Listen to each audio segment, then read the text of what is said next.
morning. This is the Brew. I'm Lex, your host. Today we have another special guest, the Cashman from OIC. Matt Cashman's joining us. We all know him. Let's bring him in and get rolling on zero DTE today. Here we go.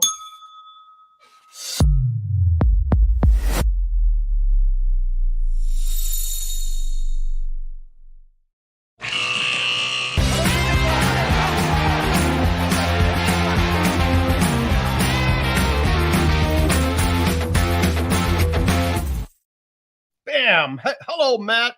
Bam. Bam. How are you? Do you like the Cashman? I love the Cashman. I do love that. It's not the first time I've heard that, Lex. I'm not gonna lie. That's I know. I'm not utilized throughout my trading career quite a bit. Right. I'm not taking any credit for that. I'm sure you've been called that all your life. That is true. What was your acronym, by the way?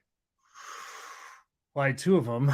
The one on the CBOE was MKC, which are my initials, Matthew Kenneth Cashman. And then the one on the Board of Trade was TX. Tex. Tex, I like it. Because I'm from Texas. Oh, I didn't know that. Do you remember when you had to pick out your acronym? Yeah. And you had to go at the Board of Trade. This was an incredible process, by the way. At the Board of Trade, when I picked my acronym at the Board of Trade, I went across the street and you have to like write it down in a book, like an old style, like you're signing into a bed and breakfast in Vermont or something. Like, I mean, you have to write it in a book and then they have to go and look through all the records and be like, oh, TX, no, it's not taken. You can have it. And so that was mine. I don't remember the book part at the C. I was only at the CBOE, but I just thought we submitted it. They might even had a little electronic system, and if it was a CBOE at that time was like so far into the future, they actually used computers. The Board of Trade was still like we were still wearing ties on the floor, card and trades, right? Like writing them up and throwing the cards across the. I remember. I love those days, man. I loved it. They were good days. They were good days indeed. So we're going to talk zero DTE. It'll be good to get your perspective. Are you giving me the OIC perspective or the Matt Cashman trader perspective? What do you think? Or a little.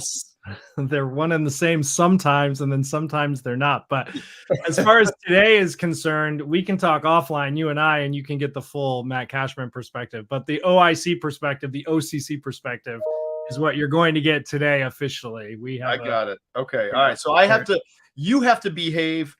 I have to kind of behave. So I'll do my best to not say anything, that Max has to delete out of here. Perfect. Okay. First things, let's do this. I know people have seen you before here. Let's just give me your brief bio real quick, who you are, why you're so important, and why you're so tall. Well, I can attest to the tall part. I don't know how important I am, but I am tall.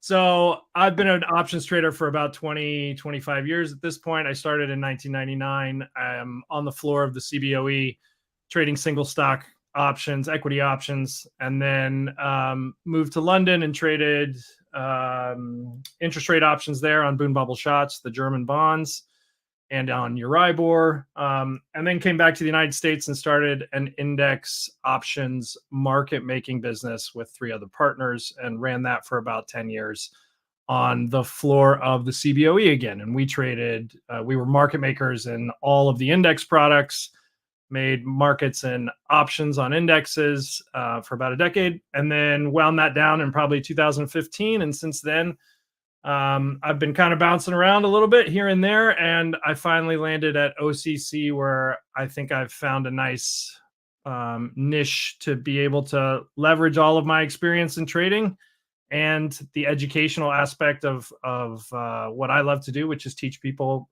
how options work. So that's basically what I do now.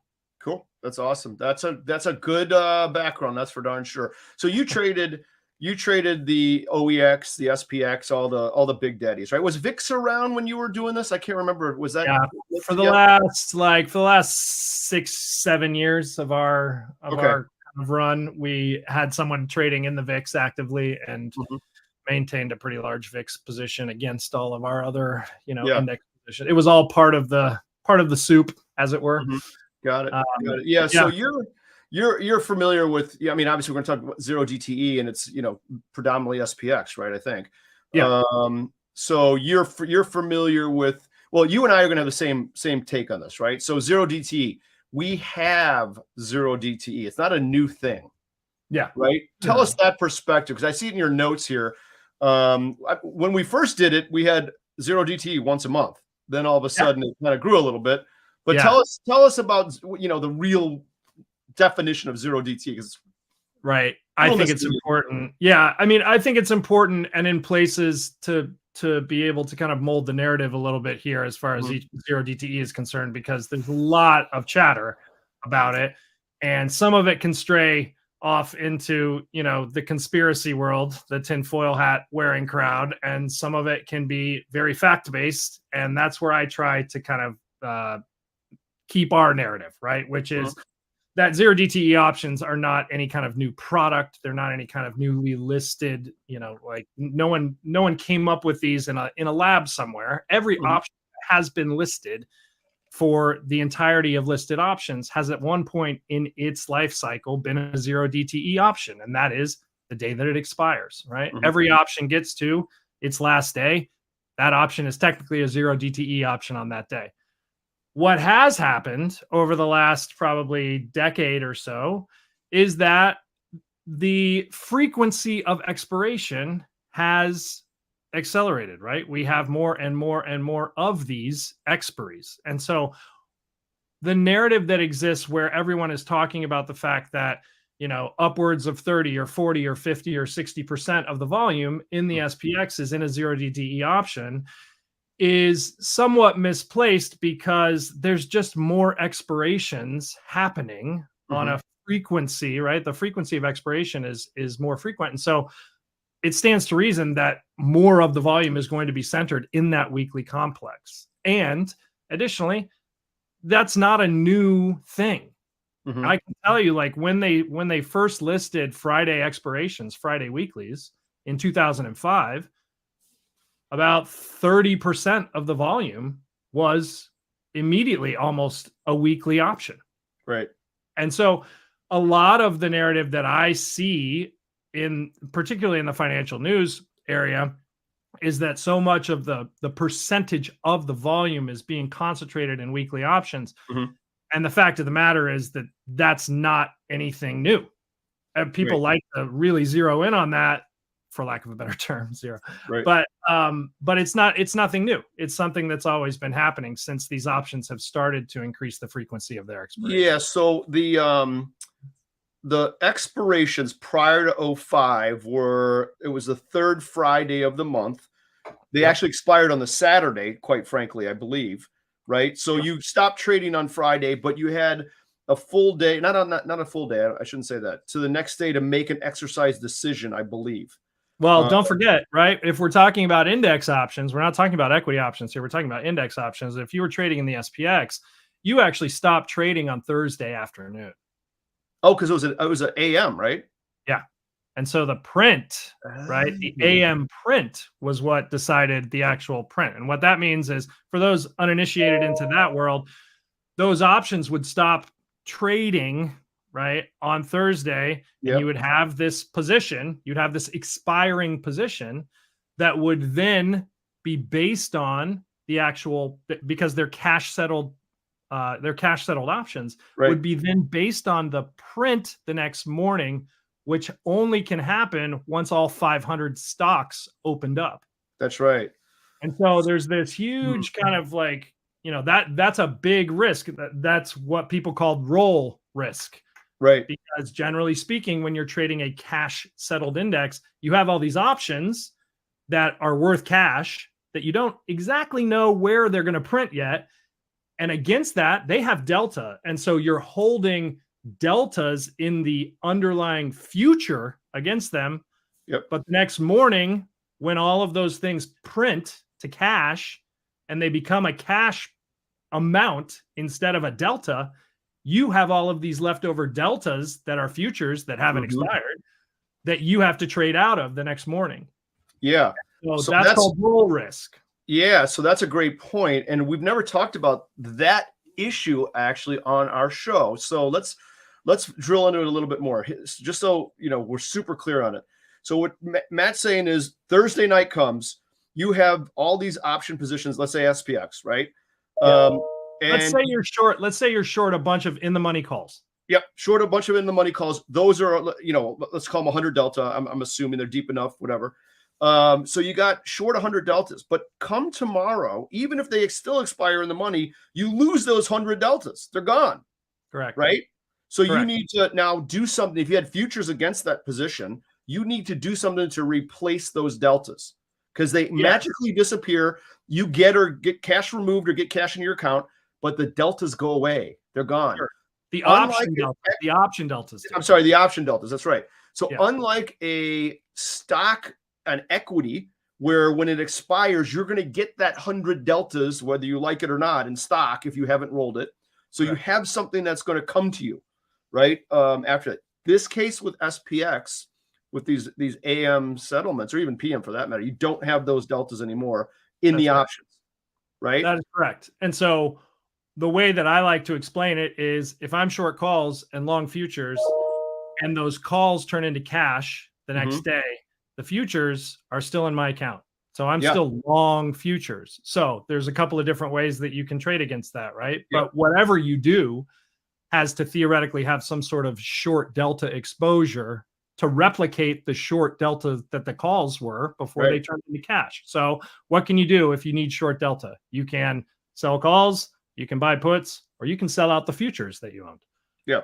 The cleanest way, technically, like for most of us that traded back then, the cleanest way was to just execute all the futures that you had against that cash position the opposite way to close it out so that you have this big cash print for your options and you have this futures print against what you held the day before. And then you can kind of like cross those and be able to figure out exactly how much money you made or lost on the print, right? Because that's what you're really doing. Yeah, but so how do you put that in? How would you, what's the logistics of actually getting that trade on or in? So you tell the futures broker, hey, I want to buy the print wherever it prints. Well, what we used to do on our market making desk is we would have a very, very close count of what our option delta was from the night before, right? And we would know exactly how many of the deltas that we're carrying in our position are we carrying futures against those expiring deltas. And you do that basically by you can just run your model forward by 24 hours to the point where your model interprets those options as gone. Yes. And then your delta changes by however many deltas that you obviously have in your position that the options aren't there for anymore. And so then you look at it and you say, okay, well, if I was short a bunch of calls and long a bunch of futures and I run my model forward one day to the point where the model thinks that the options don't exist, then it's going to tell me I'm long X number of deltas that are coming just from the futures. Right. Well, in that case, the way we would deal with it is as soon as the print happened, as soon as we saw all 500 stocks print and we got the print the price of the cash value of the underlying, we would sell all of those futures. And so you just sell the futures, then you can figure out, okay, the futures from last night versus the price we just sold them. That's how much we made or lost on that. And then how much we made or lost on the deltas from the options. And you would just cross those against each other and you'd be able to come up with an actual P&L for what we called the roll or the print, right? The way that we colloquially called it was how much did you make on the roll is what you would ask, right? Okay. Or usually it was how much did we lose on the roll? Yeah, I was going to say, well, there's definitely risk there, right? Because you're holding down a massive amount of risk. Yeah. Yeah. So where that print happens, and by the time you figure it out, it could move as well. The index. So you need to get these deltas off. The other thing too is if you don't have, it kind of very buttoned up, let's say you're just short the call against long futures and the print's beneath that strike that you're short by a good bit, you're not getting those deltas beneath that strike anyhow, right? So you could have a little risk there as well. Exactly. You can have massive amounts of risk that way. You can also have massive amounts of risk the other way, which is like if you're long a bunch of puts and it prints the opposite way, right? You like the puts that you were long don't actually, right? It all depends on where your option premium is and at what time it expires and turns into cash, and whether or not your actual liabilities on the future side are matching that, and whether the direction is the right way or the wrong way. There's like 73,000 different ways that it can play out, and it's nasty most of the time. And a lot of times it's pretty big too. Like the actual exposure can be rather large from a delta perspective. Because also keep in mind, right, there's like however many index firms that are in there trading, and they all have the same basic position, right? Exactly. Everyone's got the same roll position on. So like, if you think about that, everyone's going to sell futures at the same time versus their expiring deltas, right? It gets a little nasty. Now, would you ever just roll the option inventory from the expiring month on that Thursday to the next month? Just try to do, some sort of diagonal, or if it's a box, do the whole roll. Yeah, absolutely. I mean, that the goal there is to actually have zero roll exposure when you're done on Thursday, because it's very unpredictable. And in many circumstances, especially around illiquid times, right? Like around Christmas or Thanksgiving or things like that, when there's not a lot of people involved in the cash arb business, maybe they're on vacation, maybe they're in the Hamptons, maybe they're whatever, right? Like, if there's not enough people to keep the cash arb in line, that 500 stocks, those can print in really weird ways, right? They can print really far away from where they were the day before. And if that's the case, the actual cash settled index can print really far away as well. And that can be dangerous. So the goal is really to remove as much of that unpredictable risk as you can. Okay. So Fridays, all Friday expirations are AM settlement, right? Yes. Okay. Yes. And then did they introduce a PM settlement into the SPX mix? In the weekly. So when? Okay. Weekly.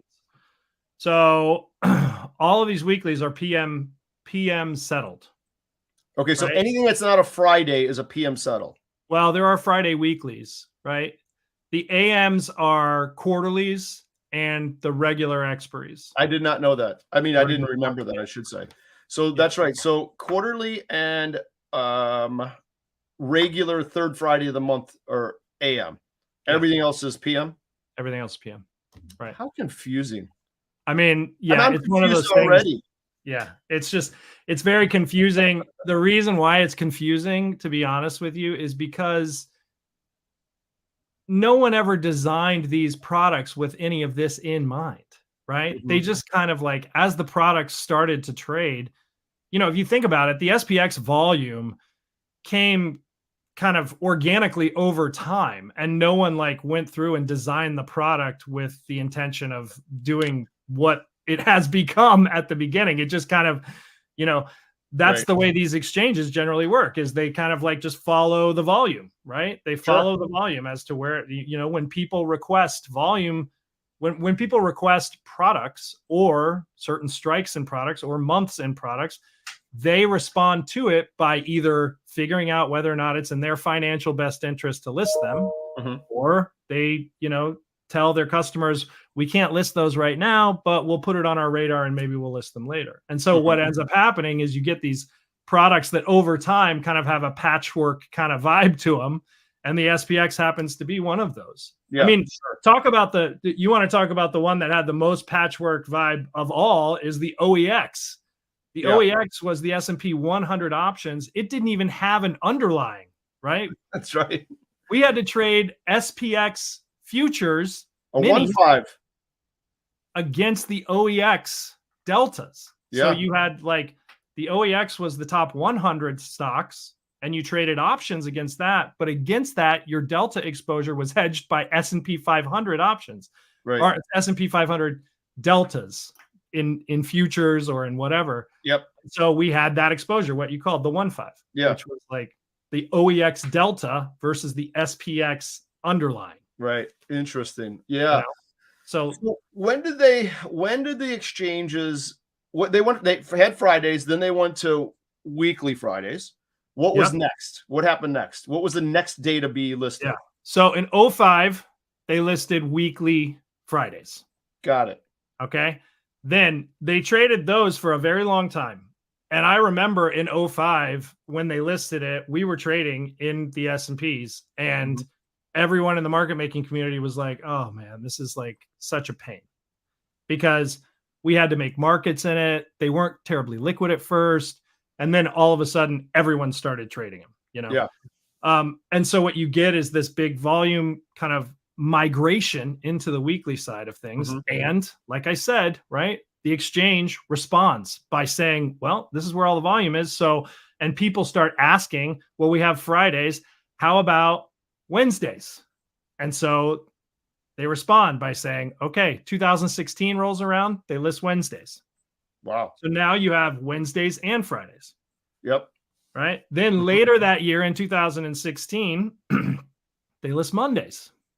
So now you have Monday, Wednesday, Friday expirations. The stepchildren, Tuesdays and Thursdays, those dang stepchildren, they don't get any love. Exactly. Then fast forward to 2022, which is when we complete the cycle. Tuesdays and Thursdays get listed. So now you have Monday, Tuesday, Wednesday, Thursday, Friday. You have an expiration for every day of the week. And you got to remember PMs and AMs, because the AMs will sneak up on you. Yeah, exactly. So that's how that frequency of expiration is really where this is coming from, right? It's not as if someone cooked these up in a lab and all of a sudden we're like, we're going to have zero DTE options. Zero DTE options have always existed. What we have now is a different cadence of expiration, which is why all of a sudden we have an expiry every day. So now you have a zero DTE option that you could trade every day. Previously, you had to wait 30 days to trade a zero DTE option, right? That's right. It didn't come around until the next month. So that's the thing that I think is really important when we're talking about these options, that we focus more on the actual underlying optionality that exists, because the underlying optionality is the same for all of these options. Right. And that is what happens to the Greeks of these options when you pull days to expiration out of their lifetime. And so it's important that people understand how the Greeks actually work when you're pulling time out. And that is basically, if you're dealing with an at the money option and you're pulling time out of that option, meaning advancing the clock, getting closer to expiration, what happens is the gamma of that option starts to go exponentially higher. Why is that? Well, gamma is the measure of an option's change in delta for every $1 move in the underlying. So if you think about it and you get closer and closer to expiration, you're removing all of these potential price underlying moves out of the equation. And so each one of those moves become more and more and more important because there's so few of them left. And that means that that option becomes more and more sensitive to movement, which is what gamma is. Now, conversely, right, the other thing that comes out of options when you take time out of them is Vega. Vega is the other side of this coin. And Vega is an option, as a measure of an option sensitivity to implied volatility movement. So when you're pulling Vega out of the option, Vega and time are positively correlated. The more time an option has in it, the more Vega it generally has in it, which means it's more sensitive to actual to implied volatility moves. But it also means that it has less gamma in it. Right. Gamma and Vega are generally negatively correlated to each other. The more gamma an option has, most of the time, the less Vega it has. And conversely, the more Vega it has, the less gamma it has. So very few times are you going to find an option that is extremely sensitive to movement and very sensitive to implied volatility moves. It's usually one or the other, or some kind of like combination, a yin and a yang, as it were, of those two things. I like it, the yin and the yang. Very yin good. and the yang, now, maybe. What about our other little friend, our other little Greek friend, Theta? Theta is our other Greek friend, yes. Theta is one of those things that is also kind of tangentially tied to time and implied volatility. If you think about Theta, Theta is really just a measure of the amount of extrinsic value in an option that needs to come out of it before it expires. Between now and the time it expires, the amount of extrinsic value that's coming out is chopped up into bits of theta, right? And that is usually segmented in days because theta is expressed in a 24-hour period of time. If you look at an option and it says it has 8 cents of theta or 0.08 of theta, that means that technically if you were to roll your clock forward 24 hours, that option would be worth less by 8 cents the next day. If you think about an option that is technically a 0 DTE option, an option that is expiring today, and it has a full $1 of extrinsic value in it, that means that at the end of the day, all of that extrinsic value has to come out of it. Now, it may be replaced with intrinsic value if things move, right? Intrinsic value is the difference between the strike of the option and where the futures are, or the underlying is trading. And so extrinsic value and intrinsic value can flip, right? The extrinsic value is always coming out though by the end of the day, because options at the end of their lifetime go towards their intrinsic value. Right. And so if you're long a strike that is above where the futures are settling, that option has no intrinsic value. It's all extrinsic value. And so all of that extrinsic value has to come out of that option before it expires, or right up until the point it expires. And so theta is a measure of that. That means on the day that the option is expiring, if it has a lot of extrinsic value in it, all of that value has to come out before the end of the day. And thus theta amounts as a relative percentage of the total amount for that option are going to be significantly higher on the last day of trading. Yeah, and it's important to know that theta isn't an arithmetic progression. It's not uniform every single day. No. And the closer you get to expiration, the steeper that curve gets. Yes. And it starts accelerating. It gets, as you said, it's got to go to, you called it intrinsic value. Another word for that is parity. Okay. If it's in the money, it's got to go to parity. And if it's out of the money, it's got to go to worthlessness. So it's got to get rid of that extrinsic value or that premium. It's got to go bye-bye. It's like a sucking sound. It's like a goddamn sucking sound. Yes, it is. And many times when we were trading, if we were short a lot of option premium and we were hoping for absolutely nothing to happen during the day, whenever we would walk in the morning, we would ask each other whether or not we saw the Theta man outside, because the Theta man was the man who wrote us a check at the end of the day if nothing happened, and we got to collect all the. You know, when we talk about theta harvesting, we ring a bell here. Take a drink. Yeah, buddy, let's do it. I love it. Okay, so we got gamma, vega, theta. I know that we got to say something about rho. Although rho has gotten it's made a resurgence with interest rates going to the moon. So people are starting to ask questions about rho. So rho is interest rate exposure, interest rate risks. What happens? What's the deal here for the rho? Another friend, the rho Greek. Yeah. So our last friend, rho. What I want people to think about when you think about rho is you need to think about rho in terms of the size of the option, because the reason why, so rho is generally concentrated in options that have longer time to expiration. Why is that? Because they're generally larger options. If you think about rho, I want you to think about anytime you trade an option, you're tying up a certain amount of money in that premium amount for that option. So if you're trading a $50 option that has 3 years in it, you're tying up a significant amount of notional value for theoretically 3 years of time.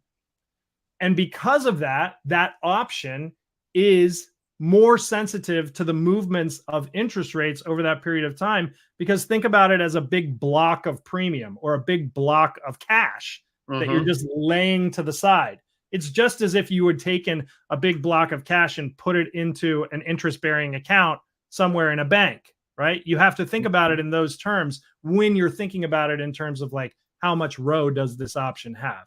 And what that means when you look at rho is how much is this option going to move up or down if the risk-free rate moves by 1 full % or 100 basis points. And so if you take that and you think about it in terms of like the more time, generally, the bigger the options are, the more row they have as far as time is concerned, and you go the opposite direction towards expiration, naturally it follows that row is not going to be a huge factor in pricing for 0 DTE options because they're expiring that day, right? Yep. They don't have a ton of row because they don't have a lot of interest rate risk because you're really only holding them for a day, and they're big generally. Yeah, no, that all makes sense. So having said all that, it's breaking down the Greeks like this. What do you think? I'm on the retail side now. I know what the pros have to do, but what do you think the retail folks use the 0 DTE for? Are they selling these things and buying them back before noon and then moving on to the next adventure? What do you think they're doing? Or do you know? You may even know because you get to look under the curtains a lot over there. Yeah. You know me. They just like give me the keys to the clearinghouse and let me just poke around in there. Like, no, I'm not in there looking at who's doing what. But I'll take one of these and I'll take one of those. Yeah, exactly. Wow, you guys are long a lot of these things.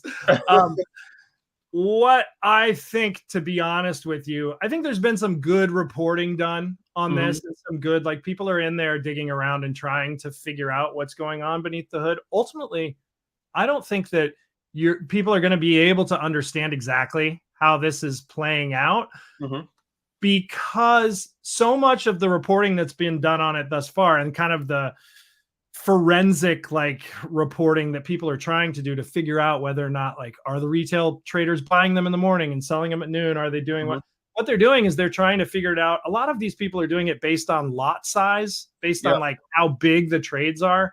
And theoretically, they're looking at it and saying, well, if it's a 1 lot or a 2 lot, it must be retail.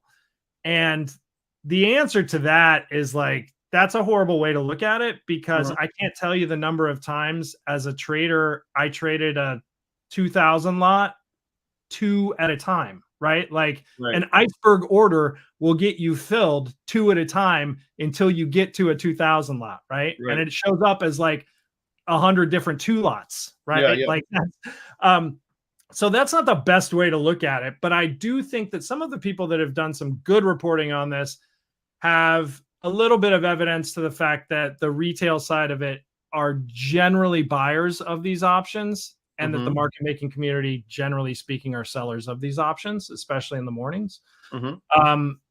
I think if you want to follow that tinfoil hat logic through and talk about like systemic risks that might exist here, you want it designed probably that direction more so than the other way, right? You want the people that have the best ability to hedge their risk on the sell side of these options, right? You would prefer it that way as opposed to the other way, where market makers are the ones buying it in the morning and the retail crowd is selling it, right? Because if you have, it's just that like the market makers are better at hedging their risk. That's all they're doing, because it's their business, right? That's what they do. It's what they do for a living. Right. And so if you were to design this from one side or the other, you would probably want to design it from the perspective of like, we want the people that have the strongest hands and the strongest ability to hedge risk to be on the sell side, that are incurring liabilities and not paying for rights, right? As far as the options are concerned. But I mean, to be honest, if you really want to break it down, I'm not sure anyone's ever going to be able to really clearly figure out where and who has these and in what direction. You know, and I'm going to say the bad word.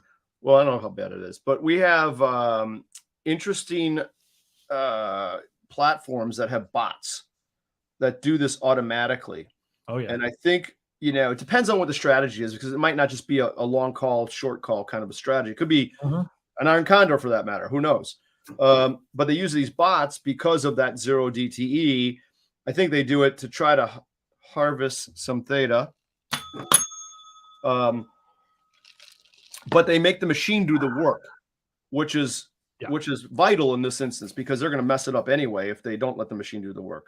Yeah, so absolutely. Some of these folks are selling a little juice in the, you know, after the opening, trying to get it back for their 25-30 cents profit, and then saying sayonara, I'm out of here after they get that back. Yeah. Well, and those people are all going to, 6 out of the 7 out of the 10 times they do it, it's going to work. And then 1 time out of the 10 times they do it, it's going to go horribly wrong. And they're going to, right. And they might lose 4 of the 6 or 7 times of profit that they have made. And they end up, that game, that's the same game over and over and over and over again, right?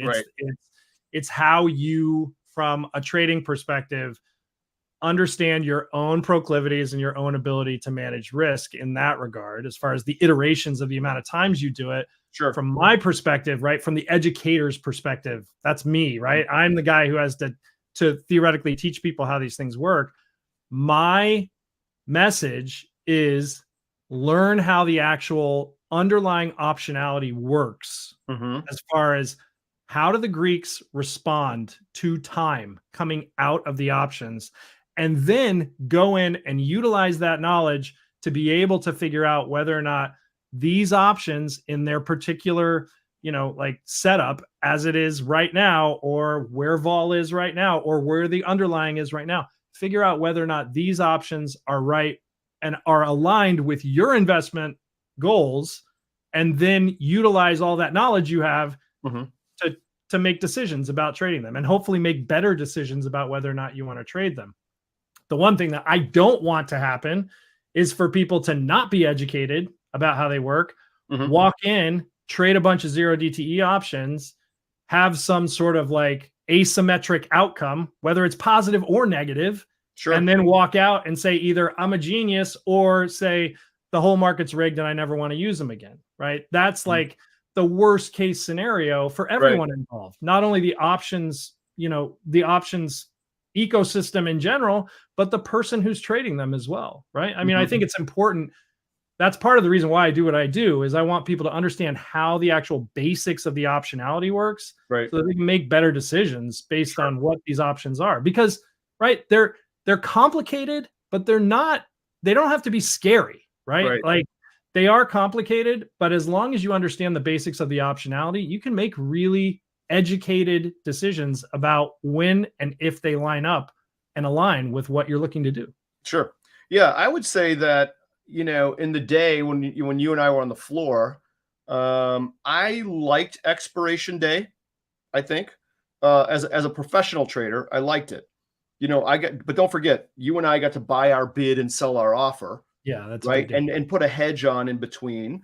Little different from the retail person who has to somehow mid-market this thing, hopefully, to get in and out of this. And then they're a little bit a slave to liquidity, which is plenty of that.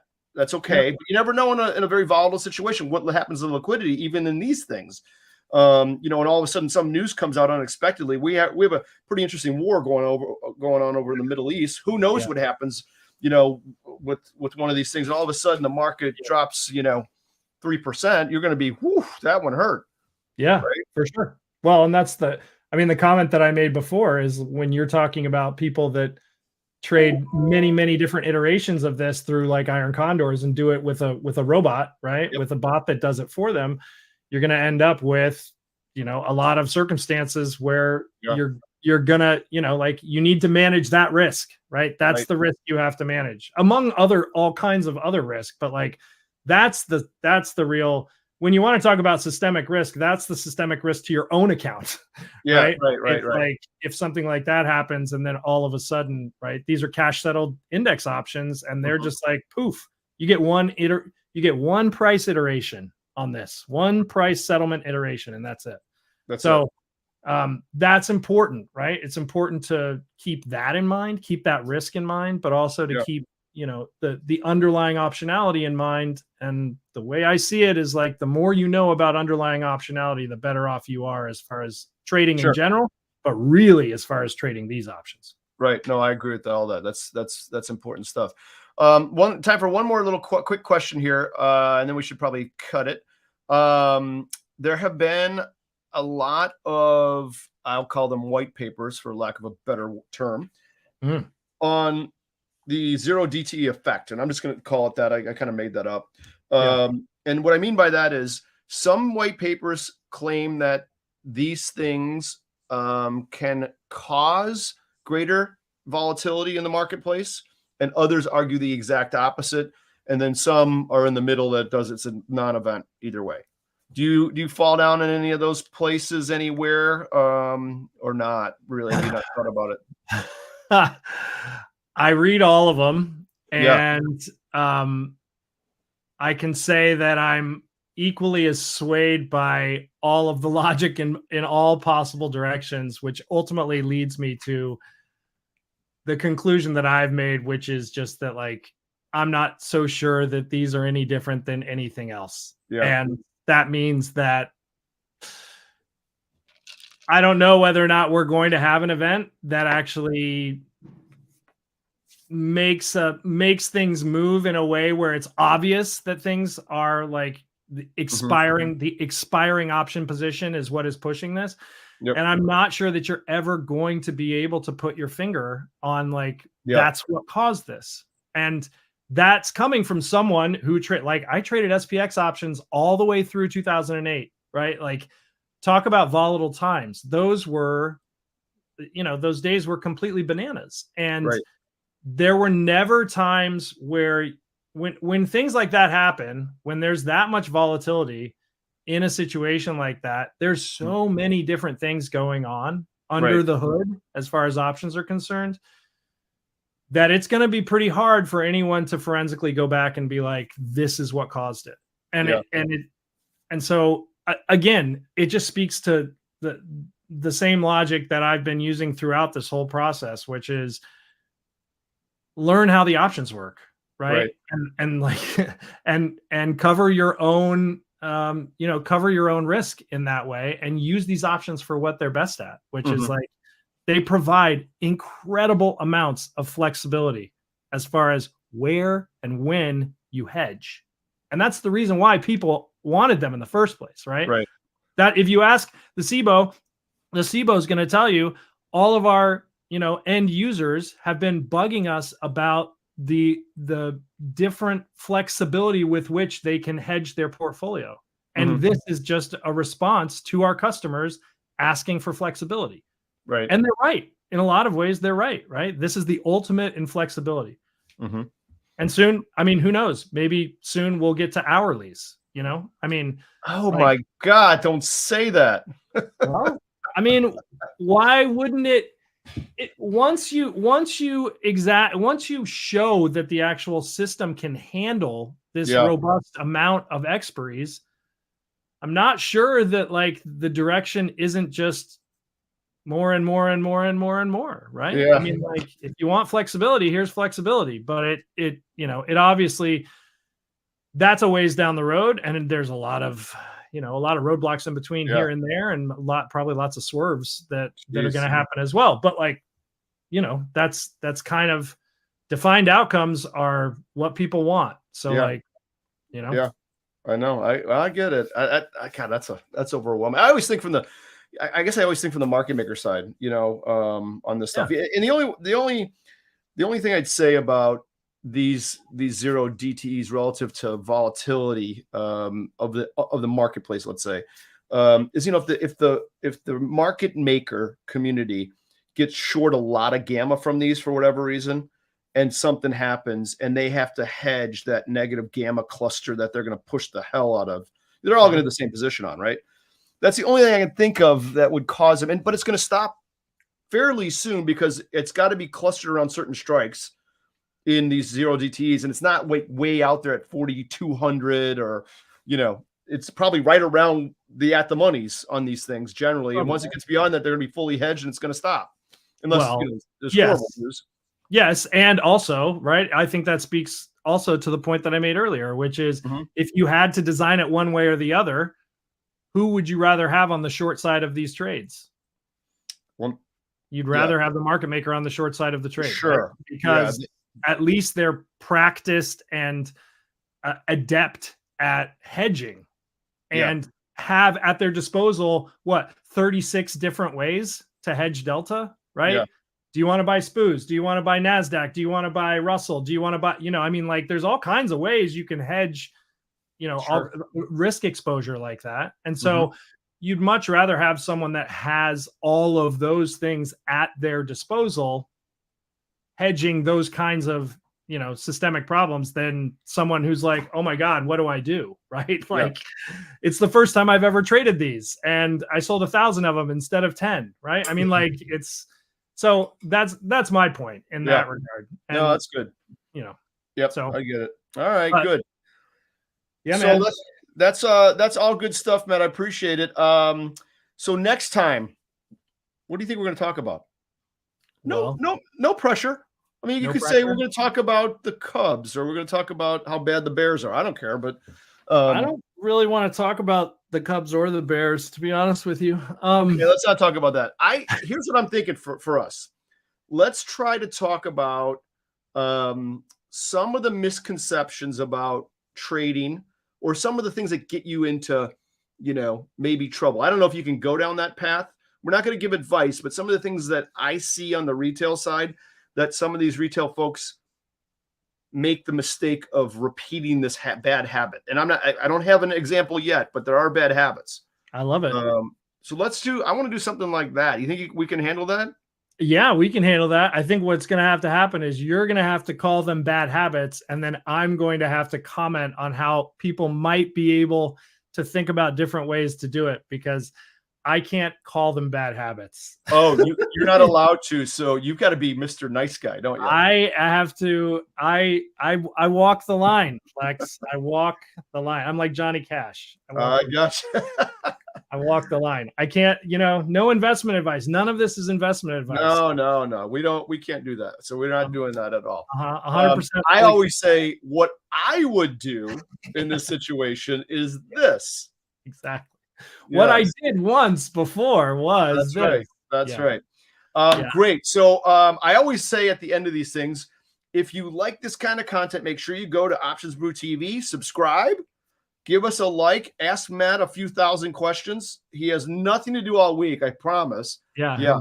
Right. He's not busy at all. My goodness, just the opposite, right? Yeah. Exactly. Yeah, and give us a couple likes and ask us some questions on these things. It's always fun for us. We love answering questions. So yeah, absolutely. And I can tell several stories from the floor if you ask me a question about the floor. I'm not sure you can still do that, but I can still do that. I can tell stories about the floor. I just can't give anything that resembles investment advice whatsoever. And actually, it might be good for us to do an episode where we just tell stories. That would be fun too. I love that, because as you know, the trading floor was the world's biggest high school for adults. Oh, it was amazing. Right? And there are so many freaky deaky stories. They're hilarious, right? Yes. We might have to clean some of them. We'll have to clean all of them up, but some of them more than others. We'll make them PG. Don't worry. All right, good, Matt. Good to see you. Thanks for coming on. Yeah, right. OIC. Are you officially? We should say you're from the OIC, not OCC, right? Or I know it's the same sort of. I mean, it's kind of the same. Technically, if you get a business card from me, it says OCC on it. But okay. I am principal of investor education at OCC, and I am an OIC licensed instructor. So that's technically who I am. So fancy. Golly. I love that. All right, Matt. Good to see you. We'll close it there. I'll talk to you soon. All right, thanks. Bye.